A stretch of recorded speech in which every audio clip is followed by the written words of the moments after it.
Sir William George Granville Venables Vernon Harcourt, KC was a British lawyer, journalist and Liberal statesman. He served as Member of Parliament for various constituencies and held the offices of Home Secretary and Chancellor of the Exchequer under William Ewart Gladstone before becoming leader of the opposition. A talented speaker in Parliament, he was sometimes regarded as aloof and possessing only an intellectual involvement in his causes. He failed to engender much emotional response in the public and became only a reluctant and disillusioned leader of his party. Family and ancestry. Harcourt was the second son of the Rev. Canon William Vernon Harcourt, of Newnham Park, Oxford, and his wife Matilda Mary Gooch, daughter of Colonel William Gooch. His father was himself the fourth son and eventually heir of Edward Harcourt, Archbishop of York, and his wife Lady Anne Leveson Gower. Anne was a daughter of Granville Leveson Gower, 1st Marquess of Stafford, and his second wife Lady Louisa Egerton. Her maternal grandparents were Scroope Egerton, 1st Duke of Bridgewater, and his second wife Rachel Russell. Rachel was a daughter of Wriothesley Russell,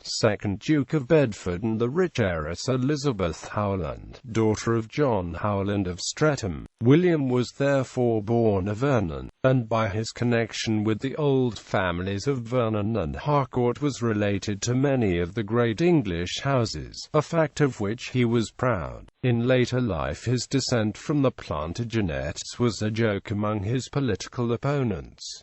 Education and early life. William's childhood was an austere one. Educated at home by a Swiss governess, he was sent to a private school at Southwell, Nottinghamshire when he was 8. William's father denied him a public school education, sending him to be educated in classics at the small class of Rev. John Owen Parr. In 1840, Parr moved to Preston and William witnessed the Preston bread riots there in 1842.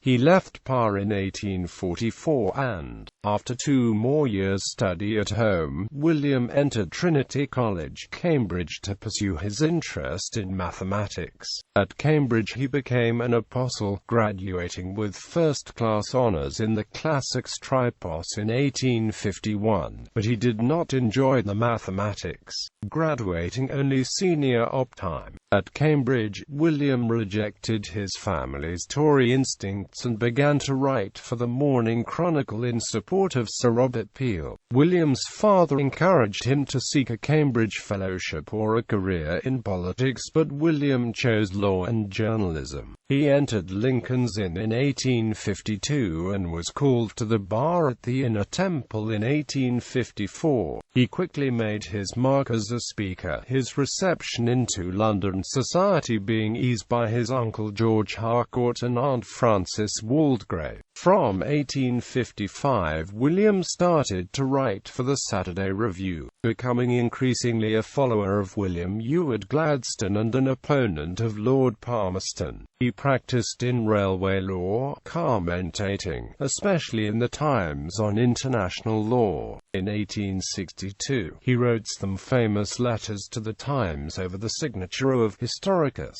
supporting Britain's neutrality in the American Civil War and condemning the widespread public sympathy for the Confederate States. He also wrote on the Trent Affair and the Alabama controversy. He became a Queen's Counsel in 1866, and was appointed Hull Professor of International Law at the University of Cambridge in 1869. Political career. Harcourt entered Parliament as Liberal member for Oxford, and sat from 1868 to 1880, being appointed Solicitor General and knighted in 1873. He was re-elected in the Liberal victory at the United Kingdom general election 1880 and, though he had not been a strong supporter of Gladstone in opposition, he was appointed Home Secretary. A mandatory re-election was then required on acceptance of such an office, and Harcourt was defeated by Alexander William Hall by just 54 votes. Though Hall was subsequently unseated for political corruption, a seat was found for Harcourt at Derby. by the voluntary retirement of Samuel Plimsoll. He continued to represent that constituency until 1895, when, having been defeated at the general election, he found a seat in West Monmouthshire. His name became connected with the passing of the Ground Game Act 1880 and the Arms Act 1881. As Home Secretary at the time of the Phoenix Park murders and the subsequent London bombings, he reacted rapidly, and the Explosive Substances Act 1883 was passed through all its stages in the shortest time on record. His robust stand on law and order brought him into conflict with the Irish members. In 1884 he introduced an aborted bill for unifying the municipal administration of London, and was responsible for demanding the prosecution in the survival cannibalism case of R.V. Dudley and Stevens. In 1885 he was responsible for commuting John Babbacombe Lee's death penalty to life imprisonment after his execution failed 3 times. He was further the victim of the embarrassing stunts of the Harcourt interpellation and the Home Office baby. Chancellor of the Exchequer, he was recognized as one of the ablest and most effective leaders of the Liberal Party, and when, after a brief interval in 1885, Gladstone returned to office in 1886, Harcourt was made Chancellor of the Exchequer, an office which he again filled from 1892 to 1895. Between 1880 and 1892, Harcourt acted as Gladstone's political deputy, a first-rate party fighter. His services were of huge value. However, in spite of his great success as a platform speaker, he was generally felt to be speaking from an advocate's brief, and did not impress the public as a conviction politician. It was he who coined the phrase about stewing in Parnellite juice, and, when the split came in the Liberal Party on the Irish question, even those who gave Gladstone and John Morley the credit of being convinced Home Rulers could not be persuaded that Harcourt had followed anything but the line of party expediency. In 1894 he introduced and carried a memorable budget, which equalized the death duties on real and personal property. After Gladstone's retirement in 1894 and Lord Rosebery's selection as Prime Minister, Harcourt became the leader of the Liberal Party in the House of Commons. But it was never probable that he would work comfortably in the new conditions. He had been ignored as Gladstone's successor, and it was evident that Rosebery's ideas of liberalism and of the policy of the Liberal Party were not those of Harcourt. Their differences were patched up from time to time, but the combination was unstable. However, the one significant legacy of the government was the introduction of a high uniform rate of death duties in Harcourt's 1894 budget. As Harcourt himself was a second son, and thus unlikely to ever have to pay such duties himself, though this proved to not be the case, it was often quipped that this introduction was a second son's revenge. Leader of the opposition. At the 1895 elections it was clear that there were divisions as to what issue the Liberals were fighting for. The effect of Harcourt's aborted local veto bill, which would have given parishes the right to vote on the closure of all local public houses, on the election, was seen not only in his defeat at Derby, which gave the signal for the Liberal rout, but in the setback it gave to temperance legislation. Though returned for West Monmouthshire, Harcourt's speeches in debate only occasionally showed his characteristic spirit, and it was evident that for the hard work of opposition he no longer had the same motivation as of old. In October 1896, Gladstone, in his last public speech, called for action to support the Armenians who were being massacred by their Ottoman rulers. Harcourt backed Gladstone, but Rosebery used the incident as an excuse to resign as leader of the opposition, and Harcourt became an unenthusiastic Leader.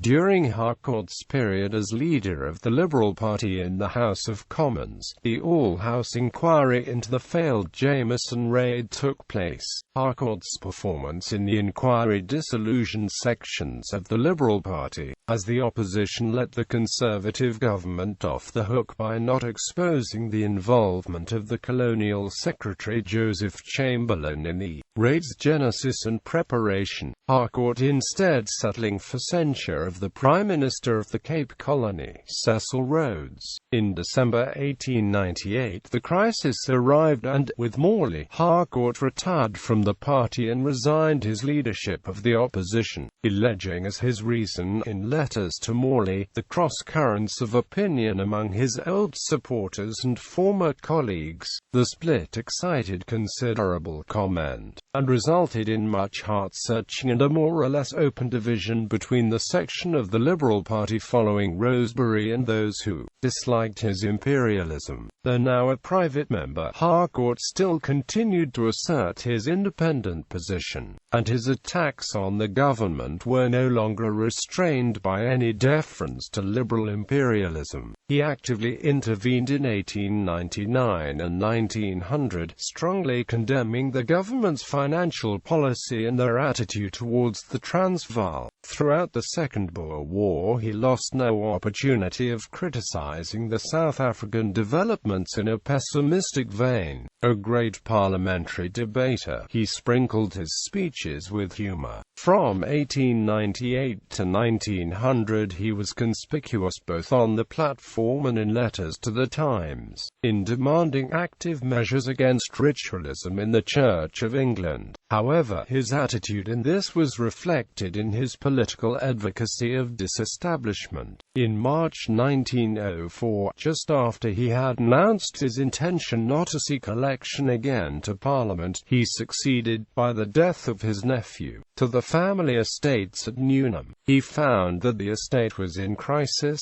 especially after having to pay the death duties he himself had introduced, and he died suddenly there in the same year. Harcourt was offered a peerage in 1902, but declined to stay in the House of Commons, and to allow his son to advance his political career. Marriages and children. On the 5th of November 1859, Harcourt married his first wife, Maria Theresa Lister, known as Therese. She was the daughter of novelist Thomas Henry Lister and Lady Maria Theresa Villiers.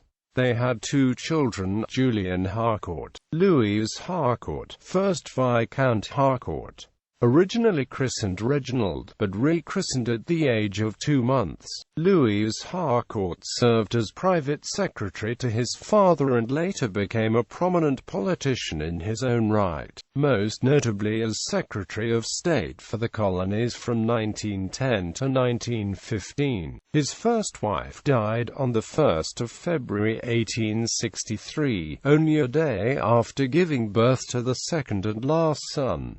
Harcourt remained a widower for 13 years. On the 2nd of December 1876, he married his second wife Elizabeth Cabot Motley. Elizabeth was a daughter of American historian John Lothrop Motley and his wife Mary Benjamin. Her maternal uncle Park Benjamin was a patent lawyer and writer on scientific subjects. She had been previously married to naval officer Thomas Poynton Ives.